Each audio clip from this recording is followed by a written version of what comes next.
As I write this testimony, I understand that in all likelihood I ought to be hanged for it, and not for nothing. I am as guilty as sin in this matter.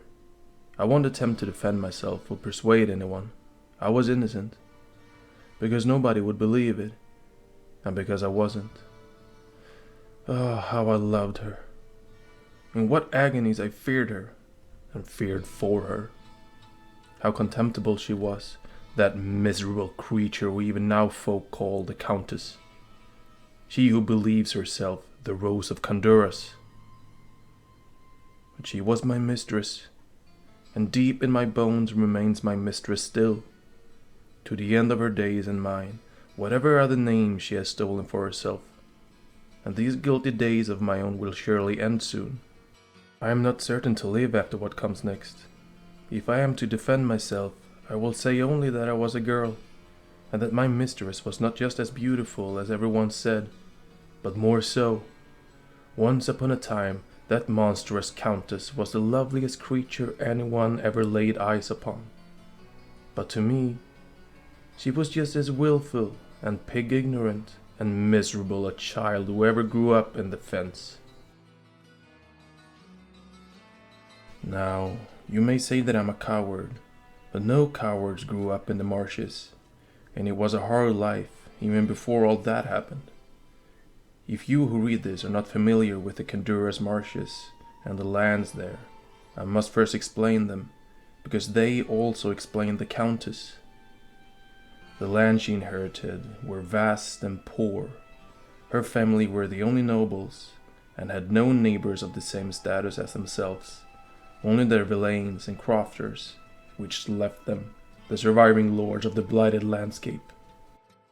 There were once many castles in the land, but they had fallen to ruin, absorbed by the trees and the earth itself, though many of their dark roots were left underground. The crofters got very little good out of that sticky, muddy, icy soil. Most people made charcoal. We sold it onward in great carts, and I hear that it got sent to Ivgorod and as far as Lutgolain, though we were paid but poor coin for it. There was oil coming out of the fissures in the ground, what they call swamp oil, and some poor creatures would soak it up in woolly blankets and send it to a monastery to make medicines with. Nobody was rich in the marshes, but there was a pride there, that we could live in our own fashion where the Nesh of the south feared to go. And men and women could make a bit of money off them too, leading travelers safely through the bogs and dangers. And if you will believe me, we were terribly proud of the noble family, and of the girl who lived there too. How little she needed our pride, when she had so much of her own. But we were proud of her, as you would be proud of a captured tiger, as you would be proud of a scar. Their keep was falling into disrepair even then. We called it the Big House, as a fen joke. It must have been a stout stone fortress once, but the moat had turned to sludge, and the bailey all round it couldn't keep a cat out. The family were obliged to live in its northmost tower, which had survived best out of the rest of the keep. It was whispered that there was a family's wealth hidden in the big house's coffers, trinkets and jewels, aplenty with coin hidden in the rafters. But none of this showed in the upkeep of the lands and house. We all took it for a fairy story.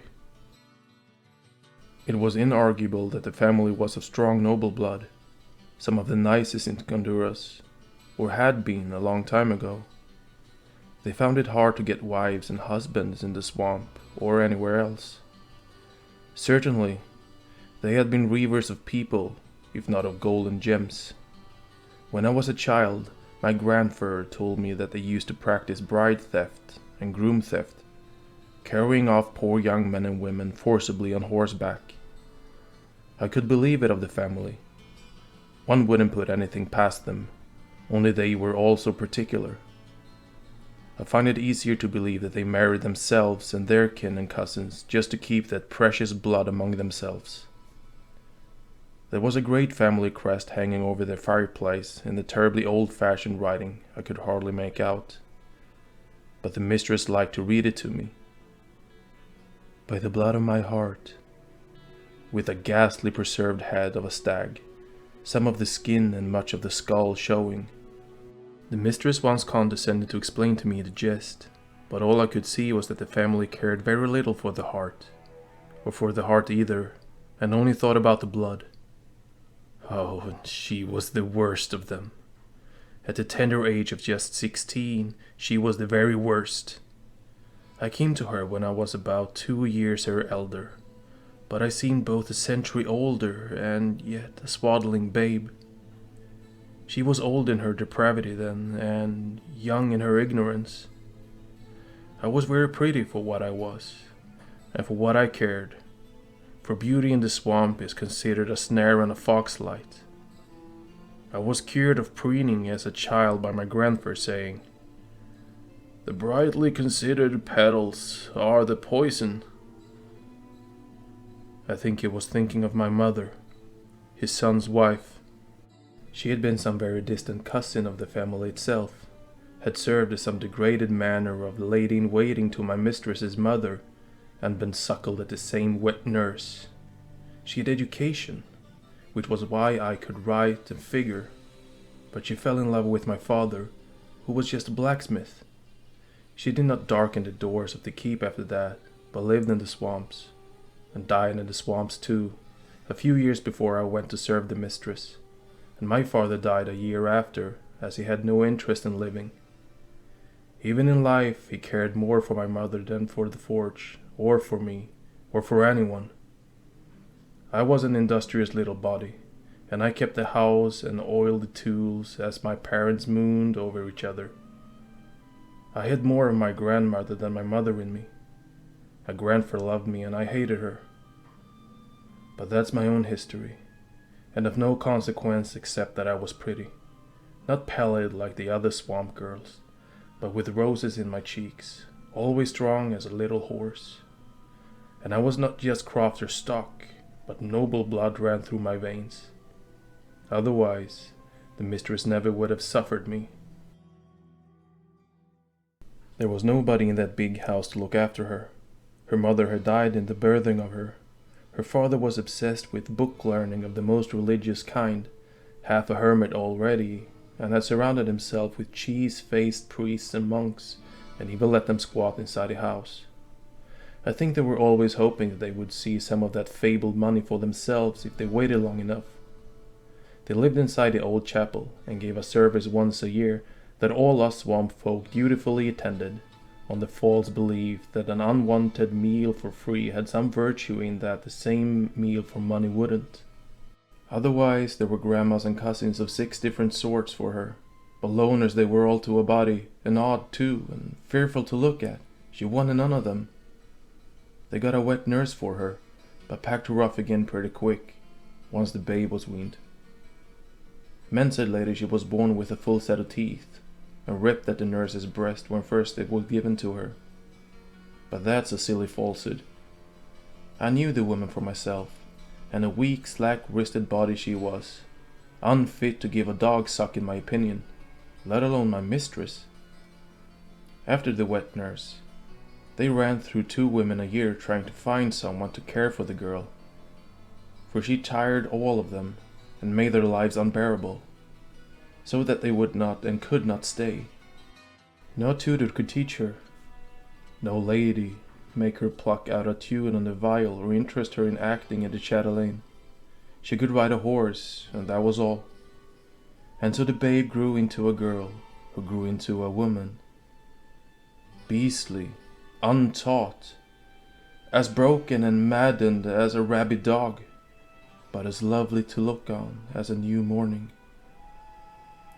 That was how she was when I met her.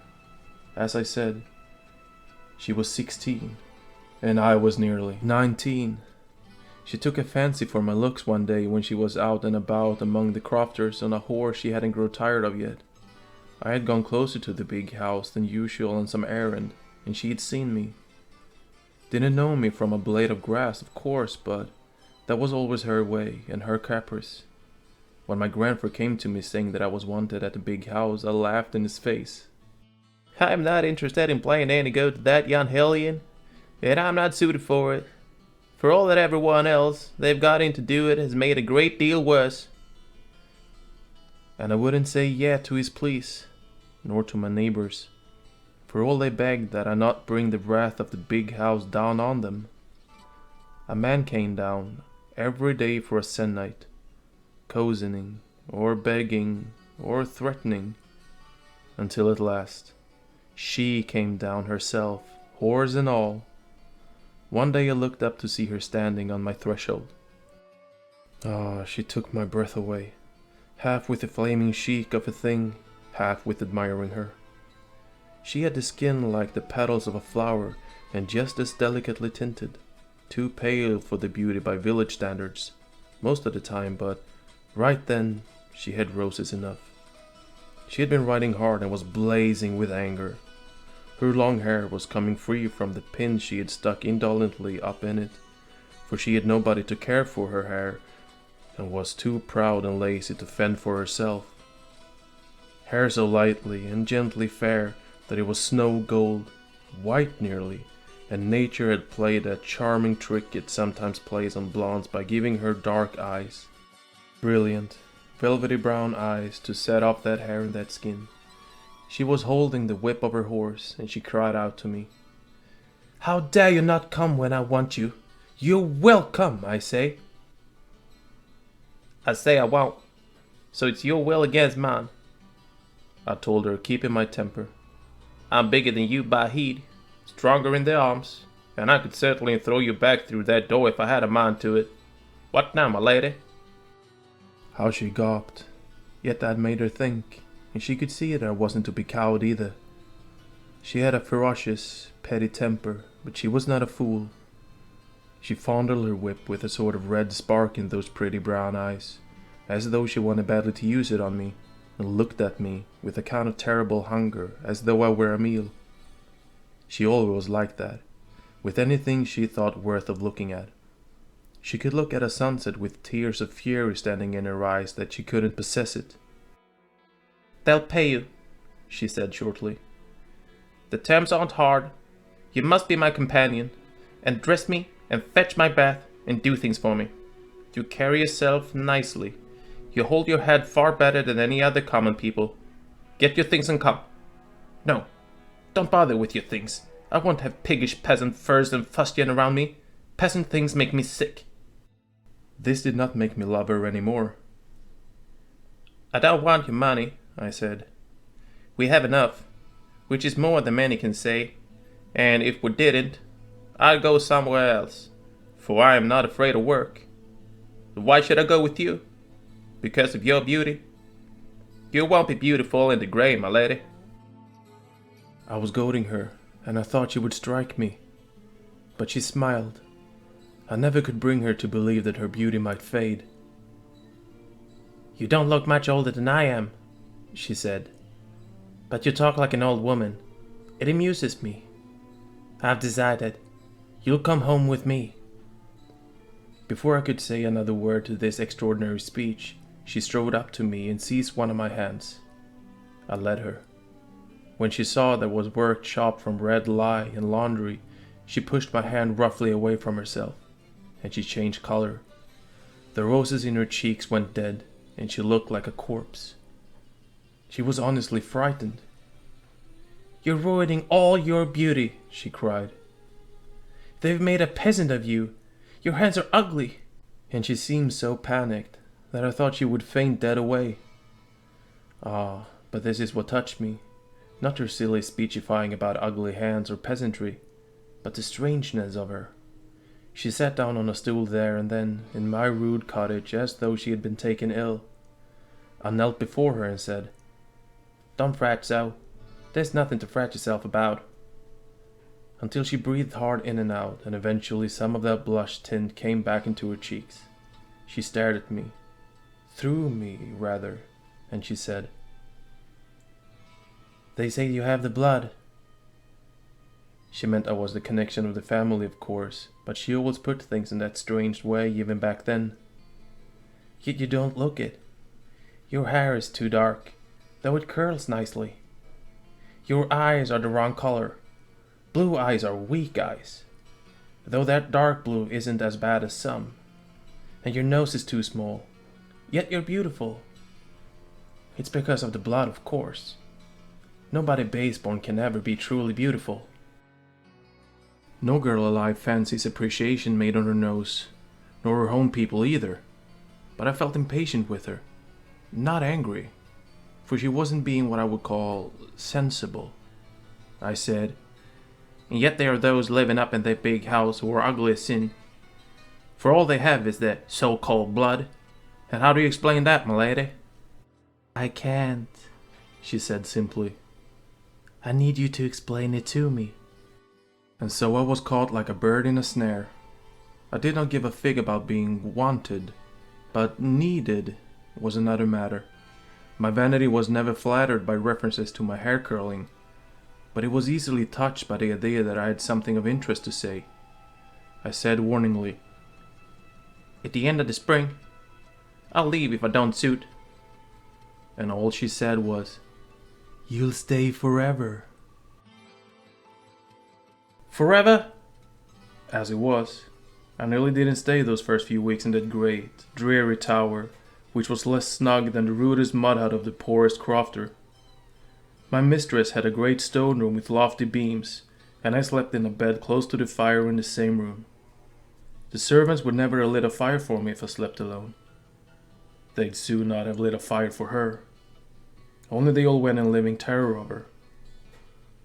I saw her slap the boy who came to stoke the hearth, all because she didn't like the looks of him, and box the ears of the cook's girl with the breakfast, calling her slovenly.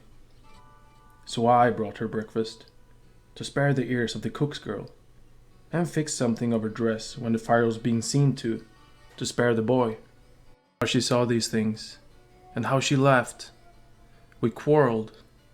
I told her she was spoiled and cruel and a great many things besides, but she simply drank it up like wine. At the end of the second se'nnight, I really harmed her by saying she wasn't to wear some trifling ornament or another.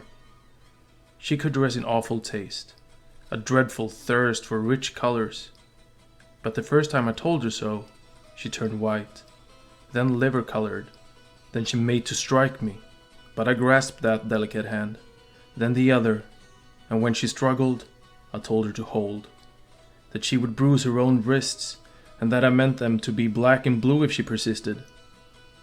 Her face was purple with fury and hurt pride.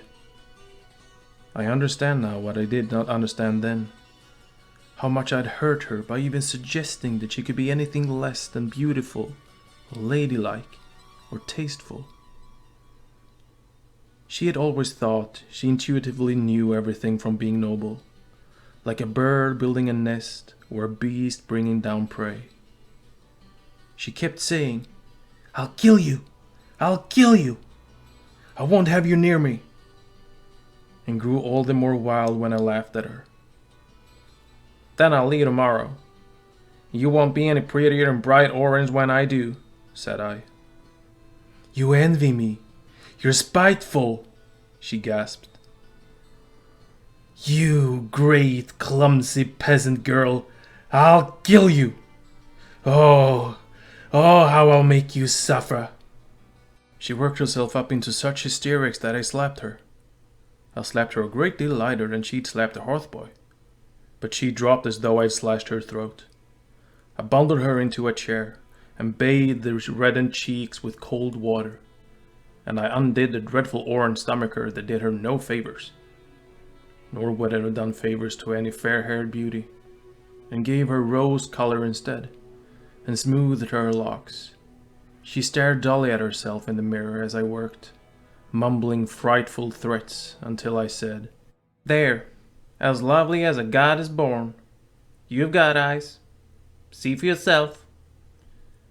She stared at the vision of her face in the mirror, and then started to laugh, a high, strange, unearthly laugh. Impulsively, she took my hand and said, "You strange creature, I don't understand you. I knew you wouldn't be like the others." And she laughed again, that curious little laugh, and kept looking at herself with her big dark eyes, and pressed my hand to her soft cheek. "Must I pack my things now?" I said. "Not on your life," she said imperiously. You serve me, and only me. Ah, for that was how she mastered me. I would bluster and act an old woman and nag and scold, for I think she rather enjoyed this maternal play acting. Even liked me to prose about her behavior and call her beastly, as she turned that flower-like face to me in wonderment. Nobody had ever cared to criticize her before, and she listened to my criticism as though I were some exotic bird she was keeping, trilling for her entertainment. I thought at one time when I was educating her, but now I know better. She liked me to braid her hair, and so help me, I was as invested now in her beauty as she was, and she could tell it. I loved neatness and beauty and harmony, and it was under my hands that she became elegant and looked cared for, less wild. She knew that if I said something didn't become her, I meant it. And if I wanted her to lie down and stop raging because it would ruin her complexion, why then I meant that too. I even got her to stop slapping the hearth boy because I had started taking proper care of her nails, and didn't want my work to be for naught. But the rod was never truly in my hand. If only I had not been so blind to see it. Every time she softened, every time she caught my hand up and looked at me with her great velvety eyes, a little mocking, even in solemnity, and said, "Oh, Nan, my quibbling nanny goat, know your mistress." Oh, I was master then, just a woman's maid, with not a tongue in her head for reprisal or reproof. That was how I knew she was coaxing me.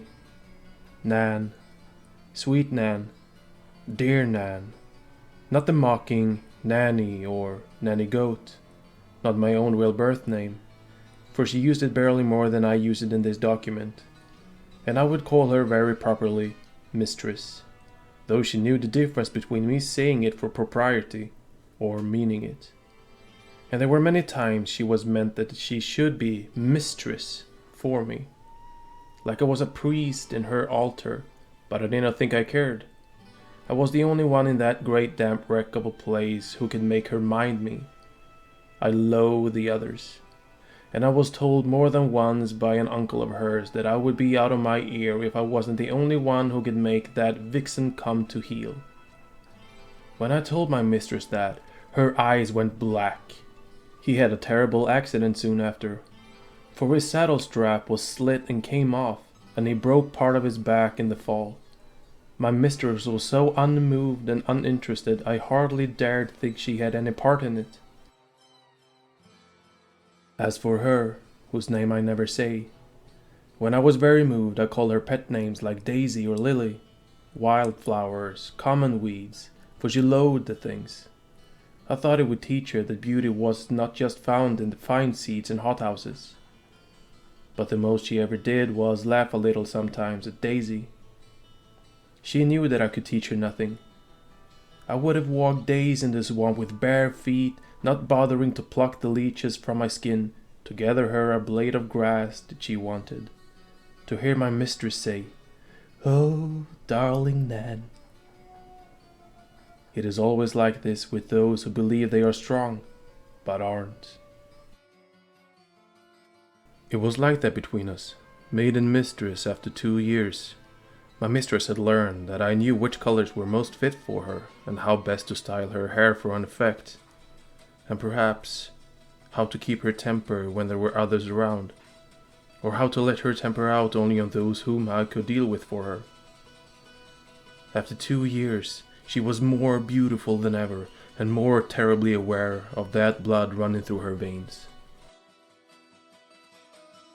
The crofters said she was the loveliest creature to ever walk the earth, and even those travelers who came to the big house from the marches and from beyond the monastery said they had never seen a woman more beautiful, whose features were more perfect, with eyes more speaking and alluring. Her family were furious with her, for sometimes young men, and older men who should have known better, came to see her. She flirted with them, spoke slightingly, and in the end ignored them. And how she and I laughed, alone in her tower room, when they walked off into the march with a look of men like to die. and I should have been more sympathetic. But they were such fools. Sometimes she turned down men of real noble blood, arguably better blood than ran in her veins, and certainly with a weight of coin in their coffers that many'd find better than blood. But she shook her head at all of them. Base-born, she would call one man with lands and properties that stretched the Sweetwater. Bird-faced, another, with a family lineage that went back 800 years. She said to me decidedly, if their blood was truly good, then they would be beautiful. They would attract me. They don't, so it can't. At that point, I thought her aunts and uncles, the priests, would all join together and beat her into submission. But I stood by her, stood like a guard dog before her door and savaged all corners. I thought she would take nobody, and I warned her that she might come to regret it. Like a field mouse taking nothing into his hoard, in hope of the finest corn, only to starve in the winter.